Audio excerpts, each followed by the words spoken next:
market movers. This is The Pulse with Francine Lacqua. Nvidia boosts markets with a bullish revenue forecast that beats expectations. We'll bring you our interview with the chief executive, Jensen Huang. Hopes fade for a Fed rate cut as the October jobs report is scrapped, leaving policymakers without a key data point ahead of next month's meeting. Plus, top U.S. military officials arrive in Kyiv in a renewed push to revive peace talks, while EU foreign ministers weigh fresh sanctions against Russia. So you know the drill. First things first, let's check on the markets. We're also getting pre-market for Nvidia in just a couple of seconds, but it's very clear that global stocks seem to have put, at least for today, the worries about an AI bubble back, well, forgetting about it today. S&P futures gaining some 1.2%. Global stocks seem to be advancing. That's also true for the European markets. After a robust revenue forecast from Nvidia seems to have dispelled some of the fears that we saw in the market about a potential bubble in the AI industry. So it did surge yesterday post-market trading after reporting some upbeat earnings. Attention now turning to the path for interest rates as markets wait for the release of the September jobs report later on Thursday. We also had some strong results from the AI bellwether, actually supporting some of the quirkier parts of the markets that you can see in Europe. Euro dollar 115.21, then gold. We always like to look at gold, 4,068. Nvidia pre-market just getting a bid, so let's bring that up for you to see exactly what it's telling us about the future and the path forward for Nvidia. So, welcome to The Pulse. I'm Francine Lacqua here in Singapore. Day 2 of Bloomberg's New Economy Forum, where the theme is thriving in an age of extremes. Now, we're taking on some big topics, existential questions around capitalism to shifting tides in geopolitics, and of course, AI and trade. Now, first, investors are focusing on today's U.S. labor market report, which of course will play a crucial role in the Fed's rate path ahead. Now, the September payrolls report comes after a delay caused the government shutdown and will be the only major jobs data published before Fed policymakers meet for the final time this year. Joining us now is Tom Orlik, chief economist from Bloomberg Economics. Tom, thank you for joining us. Look, I mean, the problem is that it's quite backward-looking, so I think it's something, but September, I don't know if it will move the markets unless it's really, really bad. So our view, Francine, is it's going to be stale, but it's going to be solid. Okay. Consensus is, I think, around 50,000 new jobs created in September. We're looking at data from payrolls processors to try and get a more accurate read. The view from our US team is could come in around 100,000 new jobs. So that will be a pretty robust number. Now, the mood on the Fed has already shifted. Markets a few weeks ago were pricing in a December cut as more or less a certainty. The probability now has come down, I think, to around a third. If September jobs come in around consensus, or even more if they come in around our expectation of 100,000, we think that could seal the deal for the Fed staying on hold at that December meeting. And Tom, is that because Fed officials, I mean, we heard from quite a lot of them, but they seem to be grained into not really changing their thinking for now? So there is a sharp divide on the Fed board, Francine. On the one hand, you've got Chris Waller, Stephen Myron, and the Doves, and they're very focused on the jobs numbers and fear the US market is going to stall out. Well, a jobs print at 50,000 or 100,000, that's not going to make the case for them.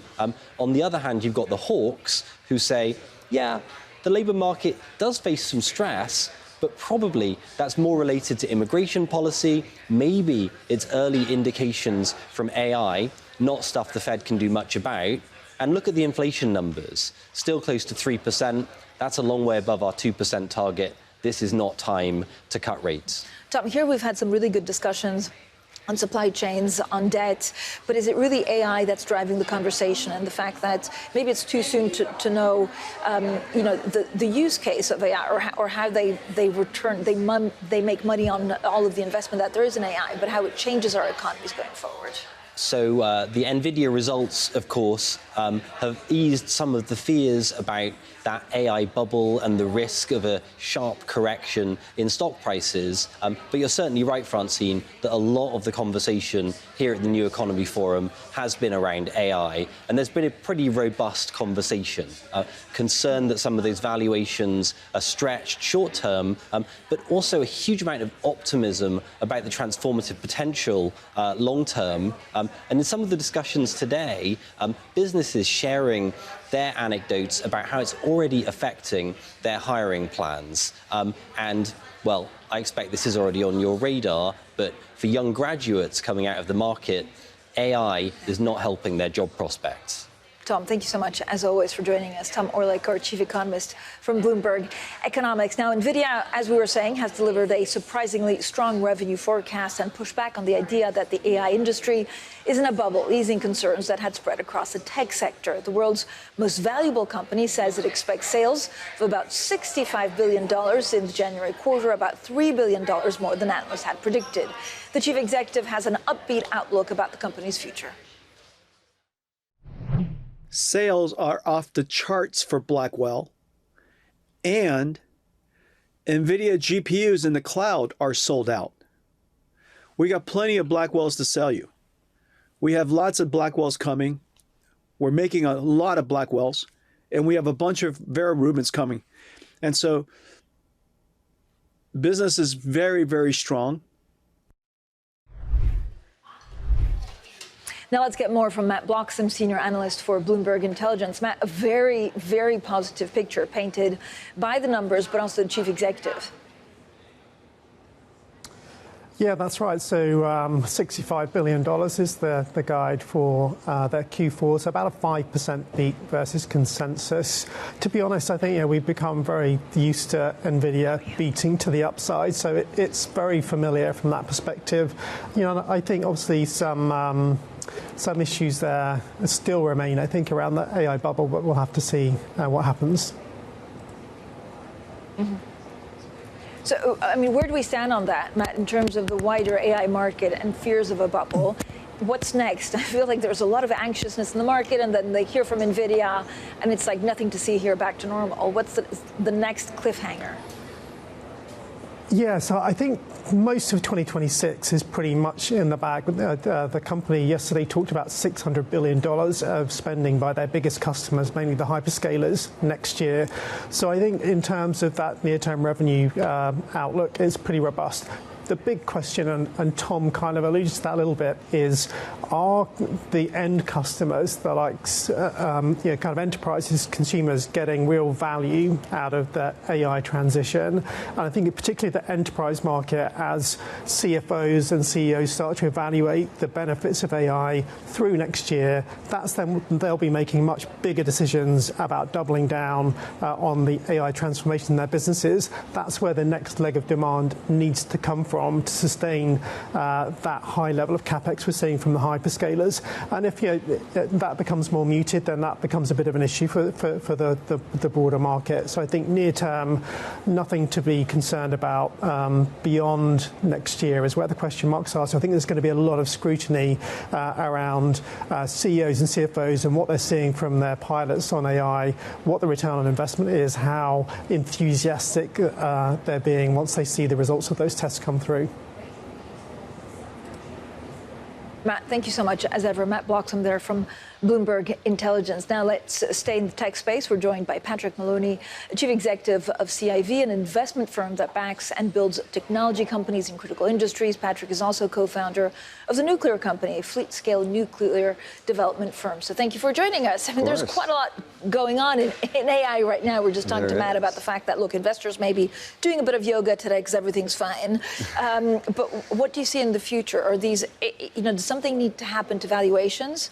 Or are we just going to stop and start concerns about where they're priced to perfection? Yeah. I mean, I think you're exactly right. We are, of course, seeing incredibly frothy valuations in anything correlated with AI. But I think it's important not to confuse that with the absolute tectonic shift that we're seeing right now in terms of the application of these technologies in every enterprise, every government, every industrial system. Our fundamental view is that we're, call it 1% penetrated. I mean, right now, these companies are just in the process of retooling as we speak.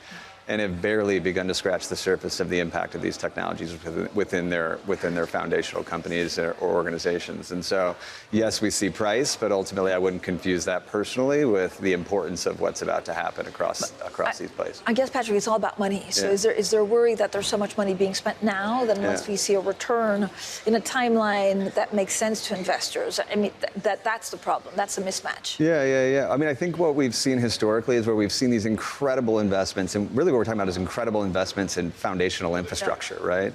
Is ultimately this infrastructure is actually the foundation upon which these industries get built for the next multiple decades. And so, yes, of course, we're seeing trillion-dollar commitments for new digital infrastructure and new, manufacturing capacity, both in the U.S. and globally. But ultimately, it's that foundation upon which all of these new industries will be built. And so, no, yes, we think it's ahead of the curve, but ultimately, it's the foundation upon which these new markets will be built. Where are you seeing the best investment opportunities? Yeah. I mean, listen, I think right now it'd be hard not to look into the nuclear energy space where, we've seen, of course, especially with your title. Yes, of course. But there might be a reason that we also decided to go build there is, our fundamental view is we are incredibly short power for the next multiple decades. And so we had 20 years of relatively flat global energy demand, 1% to 2% growth a year. And of course, now we're seeing inflecting demand for energy, but supply is a laggard. It's concrete and rebar and steel. And our view is that the only way to cross that chasm at the density and capacity we need was the one thing we solved 75 years ago, which was nuclear fission. But where we had to go solve that problem was in deployment. And we need to go build now, and we need to do it better, cheaper, faster than we've done in the past. Yeah, how fast? So there might be a point where actually nuclear is adopted and it starts to make up for some of the supply concerns we have on energy consumption. Yeah. How far are we from that point? How far are we from that? Yeah. Or how close? Yeah, if we started yesterday, we'd be one day closer than we are today. But the reality is, if you look at the U.S. today, we don't have any net new commercial projects under construction. And at the nuclear company, we're 100% focused on changing that, and should be able to announce relatively soon the first net new nuclear generation being built in this, in the U.S. But that's what then it takes 10, 15 years. Yes, I think the beauty is, what we have to do is get into the place where we're now designing once and build many in a series. And so, yes, the first reactors should take longer than ultimately the sixth and seventh and eighth reactor. But when you look globally, you can see on average we're getting to sub 5 years in some regions when you standardize and execute in a series. Will it be adopted? I mean, I guess the biggest barrier is people are scared, and it's regulation.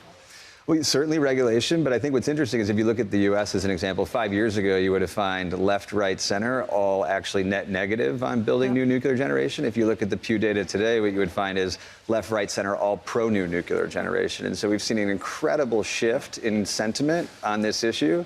Really, in many ways, just driven by demand, right? 5 years ago, we hadn't had the demand equation, but today, every hyperscaler, every industrial partner today understands that their future growth is actually just a derivative of their ability to access clean electrons at incredible density. And so that's why we're seeing the resurgence that we're seeing in that space. What would be the impact actually on energy prices? Yeah, the impact on energy prices, I mean, I think right now what we're seeing is energy prices are increasing at an exponential pace. We haven't seen the kind of increase that we're seeing today in really any of my career. The only way to solve that price increase is ultimately to create more supply. And so what we have to do is get back to building, and whether that's energy systems, but it's also robotics and compute and manufacturing capacity.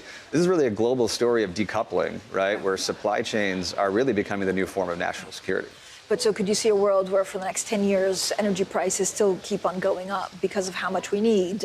And after 10 years, it goes down? Or what timeline? I wouldn't say it would go down. I think if you're talking, if you look at historically, we generally haven't seen energy prices go down for any sustained period of time. Generally speaking, demand has always increased, and we've managed to keep up with supply.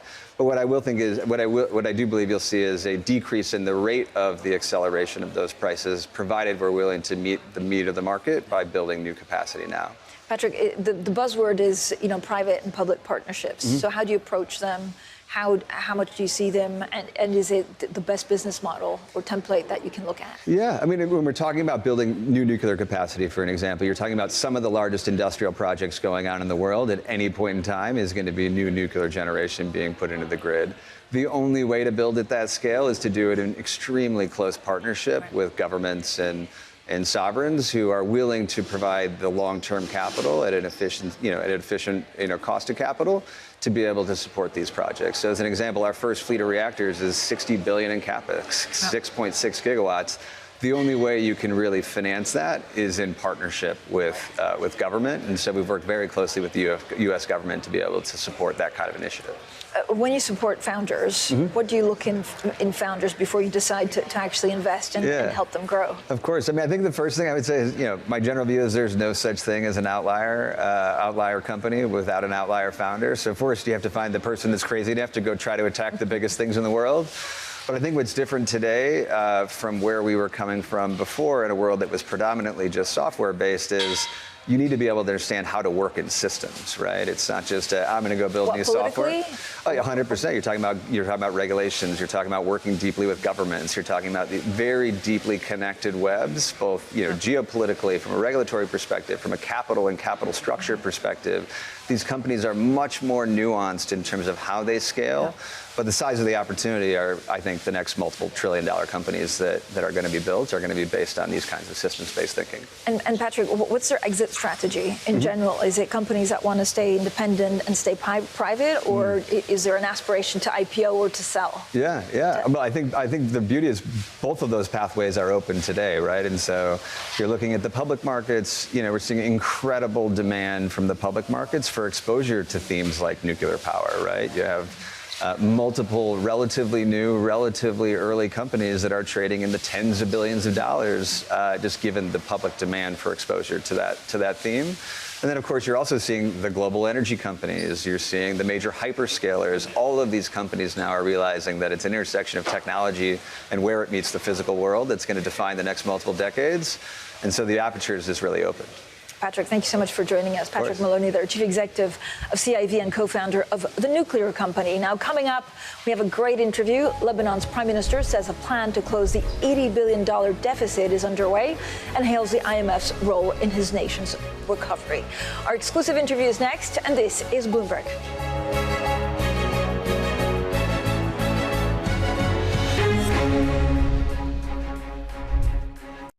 Wednesday. Chancellor of the Exchequer, Rachel Reeves, delivers the UK's autumn budget. Can she boost growth and productivity by unlocking investment? How will the Treasury raise revenue without breaking tax promises? And will the budget prove that a fairer economy can reward working people? Bloomberg Television brings you special coverage starting with the Chancellor's statement to Parliament at 12:30 p.m. UK time. And tune in Thursday for the opening trade budget special at 7 a.m. Bloomberg. Context changes everything.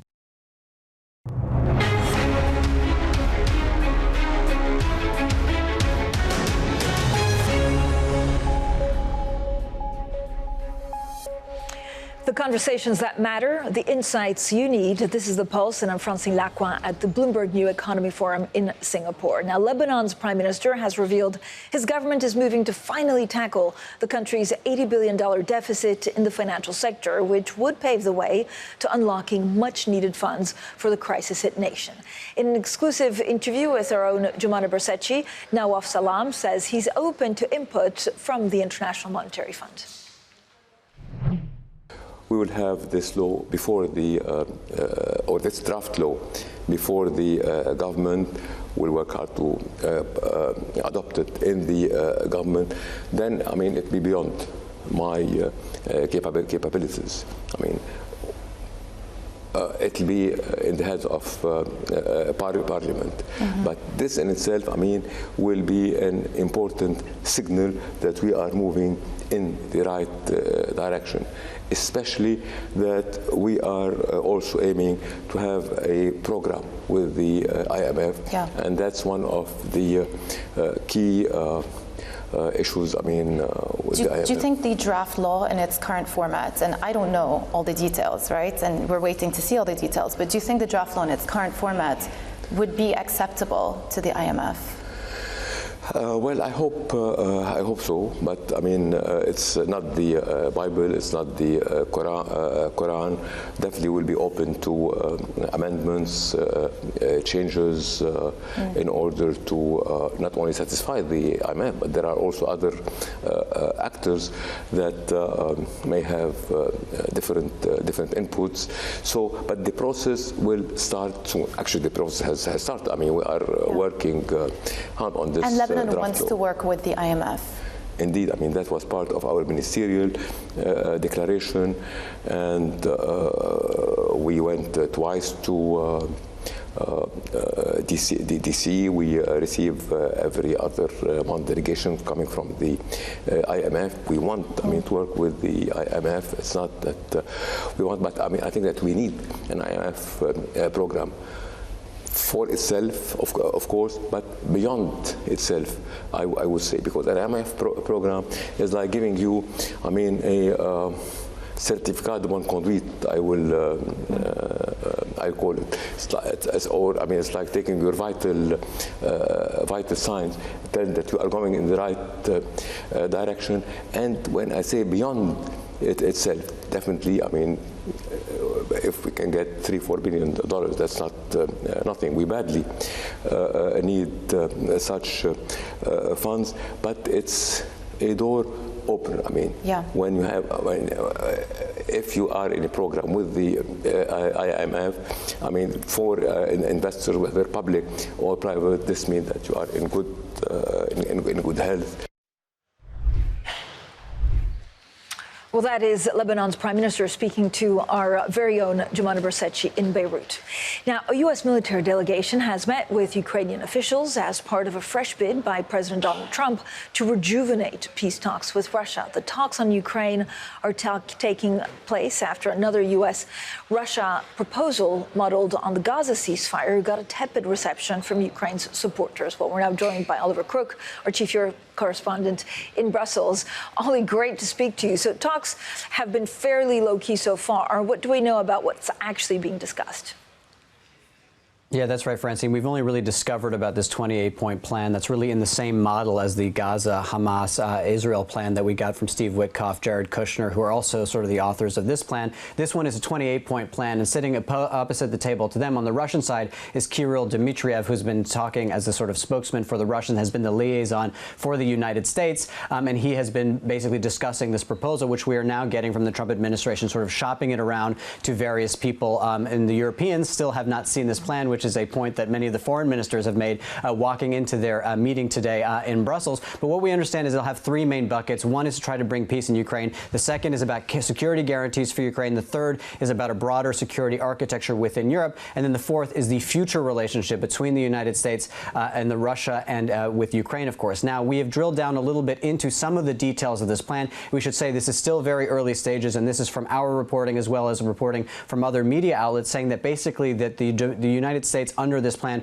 would ask the Ukrainians to give up all of the Donbass region, which is not all occupied by the Russians at this stage. So this would mean the Ukrainians giving up additional territory to the Russians within those discussions. There would be limitations on whether or not the Ukrainians could join NATO for a number of years. There would also be limitations on the size of the military of Ukraine, and there would also be limitations on whether or not, and basically forbidding an international force to be within Ukraine, which is of course seen as a key principle for the security guarantees to ensure that the Russians wouldn't invade Ukraine again in the future. Now, what would the Russians be willing to give up? This is the big question. From what we understand in the early stages of this reporting, basically it would amount to a guarantee from the Russians to not invade Ukraine again and to not invade any other European nation. That may not be worth a whole lot because, of course, the Russians had already agreed to not invade Ukraine and had agreed to basically have Ukrainian sovereignty back in 1994, and they violated that. So still early stages, Francine. We should say this has not been made public. So these are early discussions about what a draft proposal could look like, but at the moment looks quite concessionary to the Russian side. Yeah,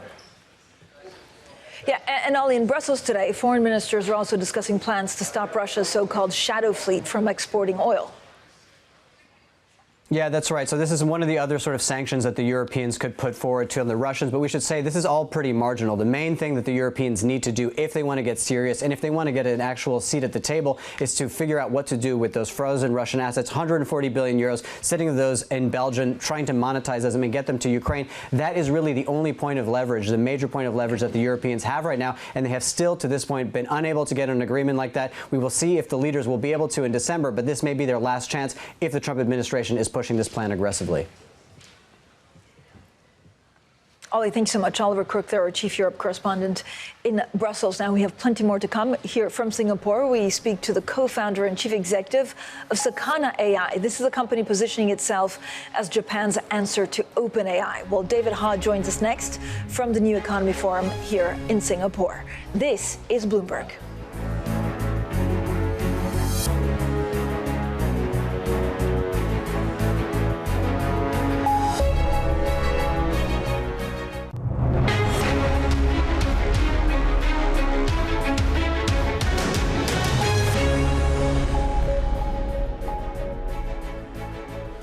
The conversations that matter, the insights you need. This is the Pulse, and I'm Francine Lacqua at the Bloomberg New Economy Forum here in Singapore. Now, Nvidia boosts markets with a bullish revenue forecast that beats expectations. We'll bring you our exclusive interview with the chief executive, Jensen Huang.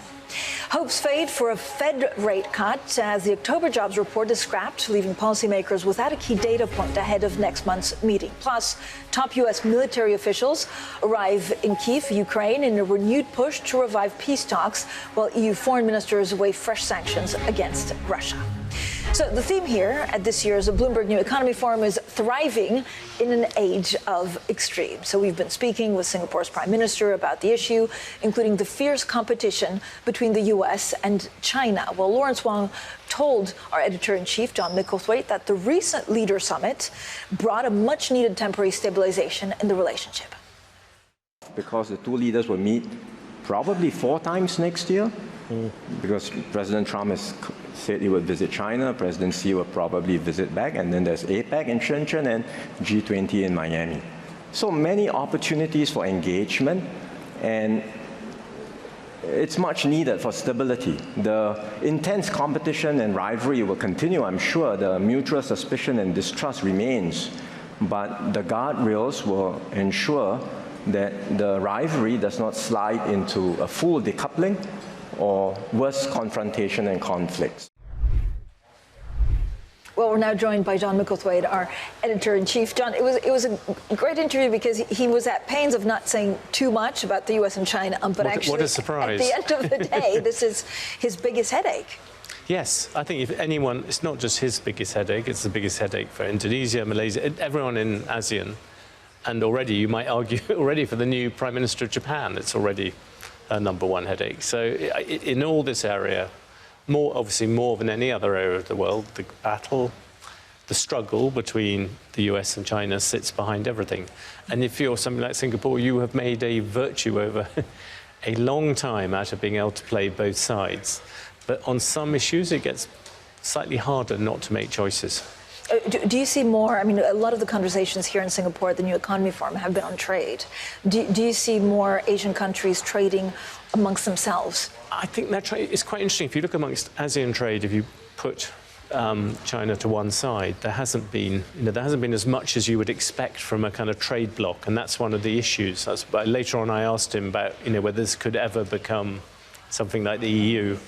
It's a terrible sign when you stop putting forward the EU as being the ideal solution to everyone's problems. But that actually, they would like, Singapore, I think, would like to see some kind of trade bloc which made more sense. But trade generally is everything. You look at this entire region, Trump hit them, including his allies, with tariffs.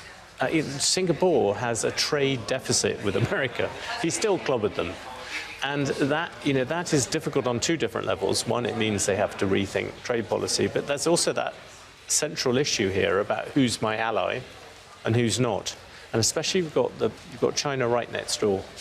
A lot of the conversations was also talking about de-dollarization, the move away from U.S. assets, and then overlaying all of this uncertainty is AI. Yes, and AI sits in the background. I mean, AI, as you know, even better than me, is that AI has been the great godsend for the Trump economy, all that money being pumped into it, everyone thinking about it. But behind it again, if you look at it through the prism of US-China, and you have a lot of difficulty there. What chips are allowed to go into China? Talking to a banker just now, how much of your back office do you want to have in China if that's going to cause a problem with the Americans and so on? It's like some terrible divorce where everyone is looking and trying to work out trying to remain friends with both sides, but everyone is very, very conscious, and particularly the two sides are very, very conscious of who is doing what where, and that's the problem. Next week, November 26th, we have a UK budget. Yeah, just to bring us back to hope. Well, we don't really know what's in it because it feels like there's been quite a lot of leaks almost to test the market. I think the interesting question is whether the Chancellor knows what's in it. On the basis it seems its biggest changes seem to go on backwards and forwards like a yo-yo.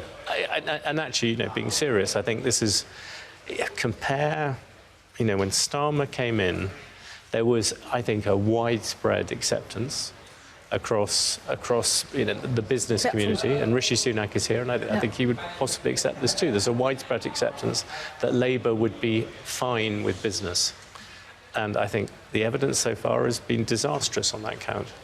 And yet again, they are playing around with something which, due to their own internal problems, but makes it very, very difficult if you own a business in Britain to plan.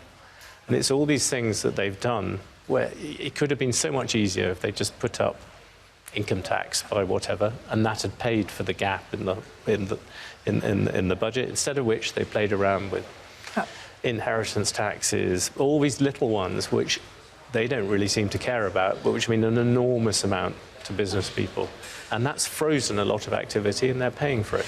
But John, fundamentally, is it because they don't understand business, because they're not comfortable with even big business, but also the smaller businesses? I think that has to be the suspicion. It's not. It's certainly, in some ways, being a big business is easier than being a small business. It's the small businesses which are being clobbered by this, and it's if you compare the adaptability and also the kind of manager qualities that Gordon Brown and Tony Blair brought when they came in.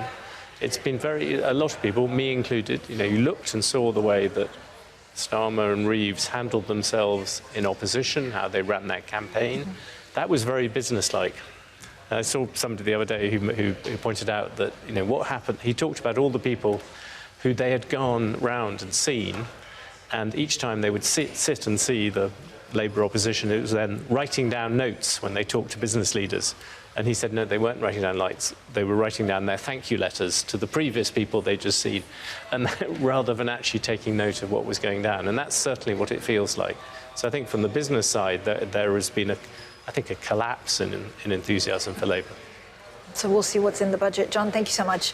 As ever, John Micklethwait, our boss, Bloomberg News editor-in-chief. Now, Nvidia's bumper revenue forecast for the current period helping counter concerns that a global surge in AI spending is poised to crash. The chief executive, Jensen Huang, telling us Chinese sales are not included in the outlook because of U.S. restrictions. Well, he spoke exclusively to Ed Ludlow about seeking to re-engage with China and the company's upbeat forecast. Sales are off the charts for Blackwell, and Nvidia GPUs in the cloud are sold out. We got plenty of Blackwells to sell you. We have lots of Blackwells coming. We're making a lot of Blackwells, and we have a bunch of Vera Rubins coming. And so business is very, very strong, but we've planned our supply chain incredibly well. We have the largest supply chain in the world, but we've got a bunch of Blackwells to sell. Jensen, I tried to go through what the CFO Colette Kress said about China. In the quarter gone, it seemed like there was not meaningful H20 sales because the demand wasn't there, even if you were permitted to sell H20. And then in the current period and going forward, Nvidia seems committed to working with both the United States and China to sell what Colette called more competitive compute. Where do we stand with that? And could you just clarify what Colette was talking about in the current state of play for China? The most important thing she said is that we've said for some time now, our forecast for China is 0. All of our forecast, the guidance that we showed, 0. We should start. That's the most important thing that she said. She also said that effectively China is a very important market to us. It's very important to the United States. It's very important to China. We would love the opportunity to be able to re-engage the Chinese market with excellent products that we deliver and to be able to compete globally. During the call, the US Commerce Department issued a statement saying that you are now permitted to export up to 35,000 Blackwell chips each to both Saudi's Humane and to the UAE through G42. But there are some requirements that the US has of you, in particular around controls of preventing tech transfer to China through the Middle East. What can you tell us about your understanding of what the US government's asking of you there? That element has been around for a long time, is to prevent diversion. Of course, over the years, people have speculated about diversion. We've chased down every single concern, and we've repeatedly tested and sampled data centers around the world and found no diversion. And so this is an area that we'll continue to be rigorous on. And there's a lot of different ways to comply. And one of them, of course, is to have it be run by American cloud. Another way is just to make sure that we have measures put in place, whether technology or processes, to ensure that no diversion happens. Well, that was the Nvidia chief executive, Jensen Huang, speaking exclusively to Bloomberg tech anchor Ed Ludlow. Now, the global AI boom has found its way to Japan. Earlier this week, Sakana AI, one of the country's most promising tech firms, raised more than $100 million at a valuation of about $2.6 billion. Now, the raise by the Nvidia-backed firm underscores the growing investor interest in Japan's burgeoning AI scene. Joining us now is David Ha, chief executive of Sakana AI. David, so good to speak to you. I mean, it's pretty incredible, the trajectory that you've had for Sakana. It's 2 years in the making, and again, a huge valuation. You're trying to take on OpenAI and other big language models. Well, I'm not necessarily sure we're competing directly with OpenAI. I think, our name, Sakana AI, means fish, and in particular, a school of fish. And I think every company has their place in the ecosystem. Yeah. But it's been quite a journey in the last 2 years. I think for a company, an R&D company in Japan, we always have to do things differently, especially when we're competing with US or China. And in year one in our R&D, we developed novel methods to not only develop our own model, but to combine models from all over the world to create new models efficiently for particular applications, to get them to do really well at them. We've also so do you train it differently? Yes. So it's basically in the training that where it finds the information is different, so it's more organic?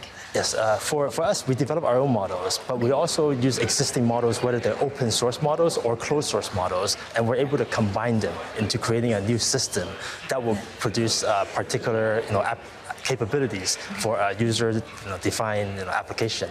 Okay. Our company is also really known for pioneering the AI scientists, creating technology to use these technology to come up with new ideas. Mm-hmm. And I'm proud that earlier this year, in our second year of operations, we've developed a really growing and healthy enterprise business in Japan, where we actually have the chance to deploy our technology to help some of the largest Japanese enterprise companies. I think Japan is experiencing one of the largest digital transformation projects in history, and it's actually a good time for this AI developments, and I think AI can really help transform many of these enterprises, and we're there to work with some of the largest banks and insurance companies and securities houses. And do you think this is a template also for other countries?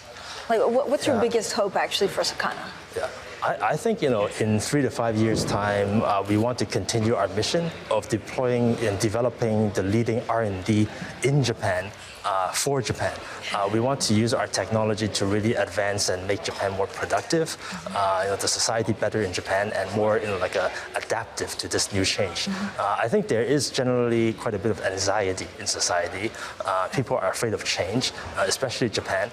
And I think it's really important for companies, in particular in Japan, to deploy this technology in a very mindful way. How big do you want to be? And actually, is there an exit strategy? I know you're only 2 years in the making, but do you keep it private? Would you look at IPO at some point? And how big do you want to grow it first? Yeah, for me, I haven't thought about exiting or IPO. This is probably my last job in my career. You're in it for the long term. Yeah, we're here in the long term. I think when we're talking about IPO or exit, it depends on the success of the company. We're in this in the long term. I think I want to build a very sustainable, growing AI company with a solid business model. Unlike, I think many AI companies now, it's very difficult to achieve profitability. But we really want to have this sustainable growth and really work with the largest enterprises in Japan to grow with the country as Japan needs to adopt this new technology. David, I mean, people are worried about AI for different reasons, right? First of all, that we can't really control the technology, or it could go into wrong hands. The other one is that it doesn't put the human in the middle of it. So, it could displace jobs and you start losing critical thinking. The third is the idea that there's so much money being plowed into AI that the business model changes as some of the investors look to do returns. What are you most worried about? Yeah, I am worried about many of these issues. The last question you asked is about investment in AI and valuation and how to make money. And ultimately, all AI businesses need to have a solid business model, need to generate not just revenue but profits. And I think right now many AI companies are trying to develop the leading technology at all costs. They're trying to expand at all costs to get the very best model at all costs without really thinking properly about structuring a business model. And I think your second question, which I think is really important for me, is to have our technology right now. I don't think we're at the stage where it can replace humans at mass. We need humans in the loop. In particular, in the context of Japan, I think a lot of knowledges for large Japanese enterprises and society is not written down in a rule book. LLMs are trained on text, but a lot of human knowledge is trained on trust between humans and among colleagues. So it's really important for this technology to be used with humans, to have a human in the loop, for humans or workers to actually check the outputs and take responsibility for the actions of the AI. And I think this is something that we're really mindful of as we're deploying these technology in enterprise companies in Japan.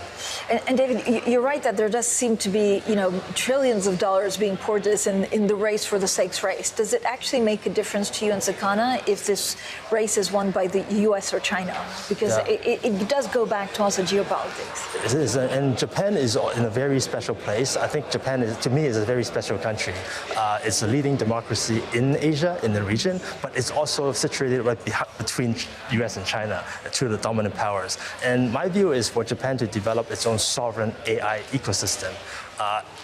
It ultimately has to cooperate. I don't think Japan can develop its own, AI in like a Galapagos island where, it's just ignoring everyone else. We have to combine best technology around the world with the Japan specific, like a different modes and a different vibe that suits for the country. So that's the way that our company is approaching building this technology in Japan. So interesting, David. Thanks so much for joining us. David Ha, the Chief Executive of Sakana AI. Now, we have lots more from newsmakers in the tech space. Tomorrow, we'll be speaking to the chairman of Foxconn. The Taiwanese tech giant is also a major Nvidia server partner and also well known for assembling hardware, including Apple iPhones and MacBooks. Coming up, markets bracing for the U.S. jobs report. We'll discuss what kind of print could swing the Fed towards the December cut. That's next, and this is Bloomberg.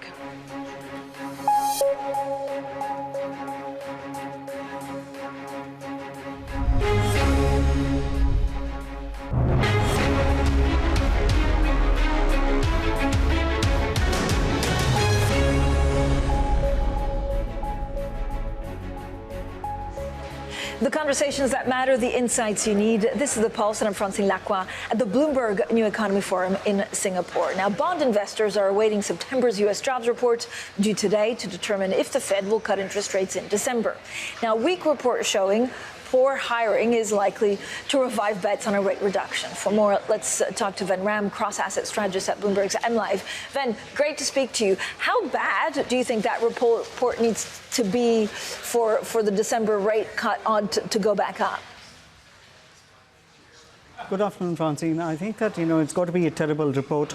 The median expectation is that the employers added 51K jobs in September, but because this is for September and we are getting a delayed report, it'll have a limited impact on the Fed, much more than usual.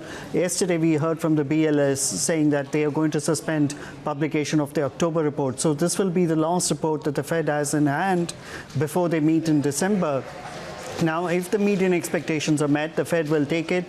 And the Fed minutes from last night suggest that, many participants are inclined to hold rates at the current level into the year end. So if the median expectation prevails today or thereabouts, or if the reading is thereabouts, I think that the Fed will hold rates.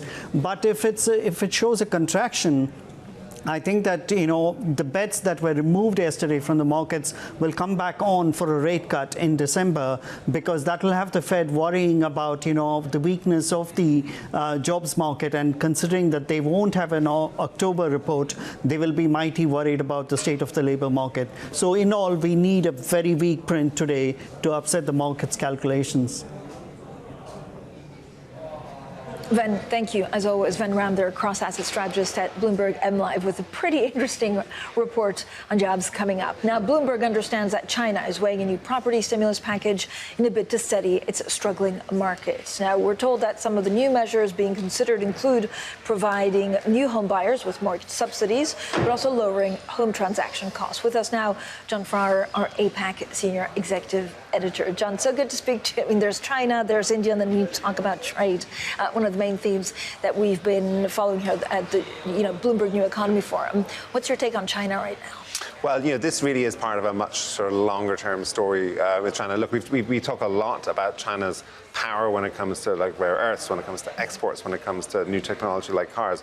Rightly so. But that ignores the fact that the economy does have serious problems, and this property downturn, which has been going on for 4 years now, it is weighing on so much in the economy, on consumer spending, on the consumer outlook. So this is yet another attempt by Chinese policymakers to try to get their arms around this. So far, they haven't really come up with that silver bullet, but this is just sort of, and maybe there isn't one silver bullet, but this is like one more sort of policy measure along the way. But this also comes out, it took a lot of people by surprise when we're talking about deflationary prices. Yeah.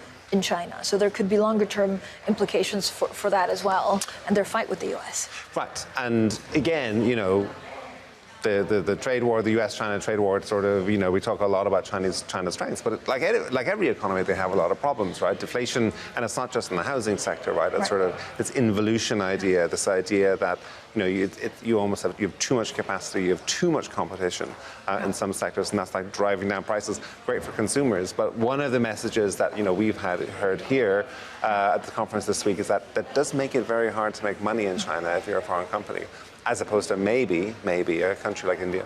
Yeah, and India is really, we've talked a lot about India here, and they're trying to position themselves as maybe like the T3. You have the US, China, and India. Yeah. I don't know whether that's wishful thinking and would take quite some time to get there. Yes, they're talking about like semiconductor parity by 2032. I mean, there's a long way to go for India, but this is under Modi. This is a country with huge ambitions. Economically, there is sort of momentum there. They've been growing strongly over the last few years. Our New Economy Forum will be going there next year, so we'll see how they're doing in a year's time. But I think the challenge for India is to convince the rest of the world that they can actually ramp up the sort of manufacturing capacity in such a short period of time. Yes, there is manufacturing around the country. Apple are investing, but they don't have the 30-40-year track record in that space that China has. So that is the big question for India right now. Overall, your main key takeaway, and we've had such great discussions. Amazing discussions. I mean, I still think, look, it's hard to get away from AI. So yesterday was the day of sort of some skepticism. We had John Waldron talking about, valuations. But of course, Nvidia's results overnight just sort of blew all of that pessimism off the table, and we were back to sort of bullishness. We had Rishi Sunak today talking about it, but also in the background, lots of interesting conversations about energy. Mm-hmm. So you take a country like India, huge AI ambitions as well as semiconductor ambitions, but where are they going to get all of the energy that will be needed to power all of these data centers? The scramble for AI in many ways is a scramble for energy, and I think that's something we're going to be talking about tomorrow in the final day. So energy and AI have been sort of the two big topics, and obviously China in the background, China trade war. have been the big topics here this week. Yeah, I like the way we framed it, like scenarios in the ages of extreme, yes. right? And we don't really talk about probabilities that much, but or economists tend to think in scenarios, because actually the divergence between what could happen has, thoroughly increased in the last year. Yeah, I mean, as we heard from Prime Minister Huang last night, we are living in a, goes without saying, in a much more, in a world where these sort of outlying possibilities are much more probable, feel much more probable. And I think that's also the feeling right over the last, few years. It's not just people are definitely predicting that this extreme outcome will happen, but it feels more likely, it feels more possible than might have been the case 4 years ago. And again, that sort of dampens the animal spirit somewhat. John, thank you so much. John Farrar there, our APAC Senior Executive Editor. Now, we'll have plenty more, of course, on everything to do with the markets. Look out for that U.S. jobs data, the first we've had in a couple of weeks, because of what we've seen, of course, with the government shutdown. This, a reminder, is for September. So we were speaking to Tom Orlick, who was saying, look, it's quite backward-looking. It is an interesting data point, but maybe it will take quite something or a big miss to move market expectations. That's it from this year's New Economy Forum in Singapore. Of course, tomorrow we'll have a day, of course, another day with also conversation with the Greek Prime Minister. This is Bloomberg.